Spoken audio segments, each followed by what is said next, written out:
Hello everyone, today on this lecture we discuss about the scab typus. So the scab typus is nowadays it's regarded as a new deadly illness that is creating a alarm situation in the most part of the India. And in Odisha also there are already 9 persons already died due to this infections, and every day we see the cases are detected as a scab typus. Actually, this scab typus is caused by the bites of a mite. So this mite or the tuberculoid mites that was mostly seen in the bushy area. So this bushy is also named as the scab. So this name is the scab typhus. So by the bites of this tuberculoid mites, the bacteria. So as it is caused by the Orientia tsutsugamushi, one of the bacteria. This bacteria enter our the skin. From the skin, that will be enter into our lungs layer is infected, and from the lungs that will be circulate from the lungs that will be affect to the multi-system organ failure that will be takes place, that we will see in this lecture. So let's see what is the definition of the scab typhus. So it is an acute febrile infections. So it is an acute febrile infectious illness caused by Tsutsugamushi. So Tsutsugamushi. So it is transmitted by the bite of a mite, that is called a leptotrombidum. So leptotrombidum, that is the name of the mites, and the Oriental Tsutsugamushi, that is the name of the bacteria. So the name Tsutsugamushi is coined in is derived from the Japanese words, because the first case was detected in the year of 1899 in Japan and some of the part of the Australia. So it is the name derived from the Japanese words, and in Japanese words the Tsutsuga is called the sickness, and the mushi is the insect. So they call it the illness or the disease, dangerous illness that is caused by the tiny insects. So that is the tsutsugamushi. So this was is a endemic disease, because the mostly you see the geographical locations, of the geographical locations. So most of the mainly in particularly three areas, there's that endemic one. The disease become an endemic one because in this particularly area this disease will be found. So what is the name of the countries? So western part of the Pakistan, southern part of the Australia, and the eastern part of the Japan. So if you see the geographical map, so if you join these three countries, then it's the one of the triangle shape is ridges. That's why it is called the scarf typus triangle. That is called the scarf typus triangle. Let's see about the mites. So the mites, the tromboculate mice is having the four stages. One is the egg form. In egg form, they hatched the larva, that is called a chigger form, and this larva is from the larva they will develop into the early adult, that is the nymph form, and after from the early they will be developed into the adult mites. So in from the after hatching from the eggs, there were 6 legs structure. They are having the 6 legs, and they are obligate parasites. That means for their growth and vegetations or nourishment, they depend upon the animal or the human. That's why these mites, the larva stage of the mite, they will be biters, not the adult one. So the larva stage or the larva chigger form, for their vegetations they depend upon the human or the animal skin. So that's why when the people or the farmers or the cultivating area, they were moving from this bushy areas, the mites that will be entered, that will be attached to a human body, and the prick in the skin. So the prick, one of the straw like, or you say a pipe like structure, that is called the stylostrom, the prick on the skin, the styloform, and they inject the enzyme into our body, and along with that within the saliva, this bacteria, that is the Oriental Tsutsugamushi, that will be enter into our the skin. and from the skin they will be moved into the hostels, and from the hostels they move towards the lungs, endothelial layer of the lungs, and they will be affect the endothelial cell. So will with this so they from the skin they will be target the location in the endothelial layer of the lungs. Let's see how the journey from the skin to the lungs will be takes place. So the bacteria, let's have a look on the bacteria. So this bacteria is a microscopically if you see it is a rod shaped structure, and its the wide is about 0.25 micrometer, and the length is about 0.8 to 1 micrometer. So this and the cell wall, the outer layer, that is the cell wall, there is a lack of polysaccharides. There is a lack of polysaccharides, and they will be target or attached to the host cells, and by the cathrin mediated endocytosis process. Cathrin mediated endocytosis process, the bacteria enter into the cytoplasm, and within the cytoplasm they form a vesicle. Okay, after entering to the cytoplasm, after few hours they create a acidification environment and release from the vesicle. Now it's released from the vesicle. Now you see it's become alone. They release from the vesicle and they are moved towards the perinuclear region. So there is the cell, this is the cell, this is the nucleus, and this area is called a perinuclear region. They move toward the perinuclear region, and by the binary fissions, because due to the binary fissions from the one bacteria, two daughter bacteria will be, the bacterial cell will be developed. So by the binary fissions they develop.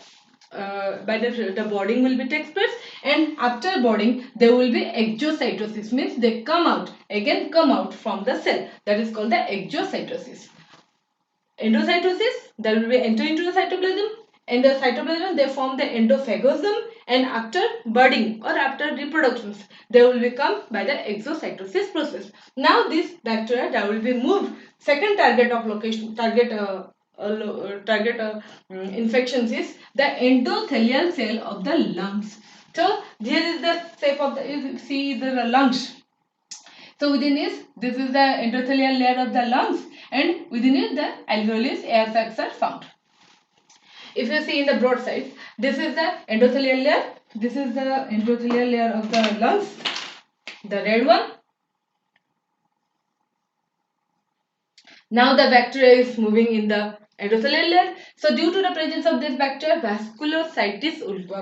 vasculitis occur. So once in our body infections or the foreign bodies will be entered, so our innate immunity, our first line defense mechanism will be start. So the neutrophils which are present in the blood, they will be move rapidly to that on the target area. So the neutrophil that will be reached towards the endothelial layer of the lungs. Due to the presence of neutrophil, the neutrophil secretes cytokines, that is the CXCL8 and the TNF alpha. So these cytokines accumulation, number of cytokines are accumulated in the endothelial layer of the lungs. So the function of the endothelial layer will be affected, because it acts as a basement membrane for the basement permeability. So it helps in for the permeability. But due to the accumulations of, or you say the cytokines, presence of cytokines there, so there will be a gap will be created. So this gap will be created, and the neutrophil that is present in the endothelial layer of the lungs, that will be migrate. Here it's a migration process. They migrate, means move from one place to another, to the interstitium space. This is called the interstitium space, the space in between the lungs, inner layer of the lungs and the alveoli sac. This space is called the interstitium layer. So here the migration of the neutrophil will occur. As the neutrophils are be there, their area will be filled with protein-rich substance, and the alveolar wall also affected. That will create a hyaline membrane will be developed. So hyaline membrane will be occur, and again this neutrophil enter into this alveolar space. This space is called the alveolar space. In alveolar space, that is, the space is created by the one of the surfactant is there, and this space is occupied with the air, So as the neutrophils rush into this alveolar space, again there is a cytokine storm will be occur. So there is an influx of protein-rich fluid. Okay, so there is an influx of protein-rich fluid, or the recruitment of the neutrophils is there. That's why this area will be again filled with protein substance or the liquid substance, and the deactivations of the surfactant, and the surfactant will not work, and it become inactive, and this area, the alveolar space and the interstitial, now filled with what? This protein, this fluid. So the difficulty in breathing will be occur, that is the bradycardia, cough will be arises, and due to this the alveolar space and the intestinal affected, there may be pleural pulmonary edema will be occur. If the treatment is not, if the disease is worsen or no treatment will be takes place, there may be chance of acute respiratory distress, and left that leads to death of the patient will be occur. So this is all about the pathophysiology, how this journey from the mite, the bacteria Orientia to Tsutsugamushi enter into the skin, from the skin to the blood host cells, and host cells that will be affect to the lungs, and again there is a recruitment of, due to the recruitment of leukocyte and the neutrophils in the two areas, that is the interstitial layer and the alveolar space, the bradycardia and the cough will be occur, that leads to ARDS or the acute respiratory distress syndrome. Let's see what are the signs and symptoms arises in the infected persons. So the incubation period is about 6 to 21 days. That is the incubation period. And what are the signs symptoms? As I already defined, is the acute febrile. So the temperature will be 104 degree Fahrenheit. Headache will be seen. Chills will be found. Easter, that is the dark black scar at the site of the bite, that is the easter will be found. Rashes will be occurs the area which are exposed with this bites, and also lymphoadenopathy, the lymph nodes will be inflamed, inflammations of the lymph nodes will be, or the swelling of the lymph nodes will be occur. Bradycardia, cough, and sometimes mental confusion, because the this due to the, is it moving the blood circulations, so that the intelligence will be decreases and the person going into the mental confusion, and the vomiting in the GI system will be occurs. So the diagnosis is the one of the best or the inexpensive and the confirmatory test, that is the will flex test, that's called the will flex test, that is the confirmatory test. And for treatment, if there is no licensed vaccine is there, the drug of choice is the tablet doxycycline. So doxycycline 200 gram, okay, per day for 7 days. Okay, for 1 week, if you start this tablet doxycycline 200 gram per day for an adult, and for the 7 days, that will be effective one. And if there is contraindication in some case like pregnant mother, so that will be contraindication for the doxycycline, so there will be azithromycin will be given. So the drug of choice is the doxycycline. So there is no vaccine, so the prevention is very much important. So prevention, how we will prevent from the disease? So that we have to first wear full sleeve shirts, or when you are going to the field or for cultivations, or after coming from the work field, we have to wash or clean our exposed area with detergent or soap, and avoid to move the bushy area where the mites are, or the chigger form of the mite, or the larva stage of the mite will be found. So by this prevention we can keep away from the disease. Then the complication is the treatment. If the treatment will not started in the early time, then later the condition will be worsened. So what are the complication arises? Myocarditis will be inflammation of the myocardium, pneumonia, pulmonary edema, kidney failure, and also the overwhelming ARDS, that is the acute respiratory distress syndrome will be occur, and finally that will be leads to death.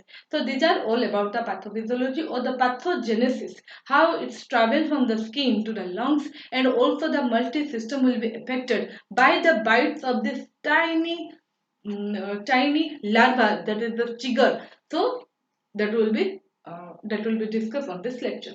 Thank you for watching and please keep on subscribing.